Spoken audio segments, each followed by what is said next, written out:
पहले 4 दिन पहले हमारे जहां मदरसा है उसके करीब में एक नौजवान आदमी ने अपने आप को ट्रेन के इंजन के सामने फेंक के अपने चिथड़े करवा दिए। रीजन क्या था?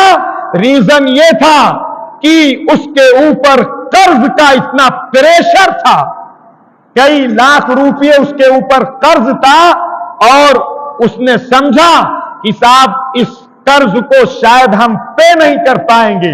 कम्युनिटी के लोगों ने उसे कोऑपरेट नहीं किया, कम्युनिटी के लोगों ने उसका साथ नहीं दिया, कम्युनिटी के लोगों ने उसके हाथ नहीं बटाया। बहरहाल उस नौजवान बच्चे के चिथड़े हो गए और उसको एक गठरी में समेट कर उसे सिपुर्द खाक किया। लोग अब कहते हैं कि मौलाना साहब काश की मालूम हो जाता तो हम कर देते या हम बचा लेते। ये सिर्फ और सिर्फ हमारे बोल हैं।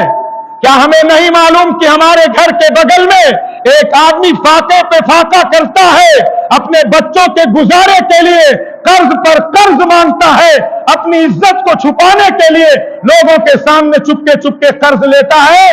क्या हमें अगर मालूम है तो अब साहब ये कहने से बेहतर यह है कि आदमी खुद मालूम करे और कोशिश करे और उसको हिम्मत दिलाए और उसको ऐसा सेट करे कि हम तुम लोगों की पूरा मोहल्ला, पूरा कस्बा, पूरा जिला, बल्कि पूरी मुस्लिम कम्युनिटी तुम्हारी बैटिंग पर है, तुम्हारे साथ है। 5 और 10 लाख रुपए की क्या हैसियत होती है?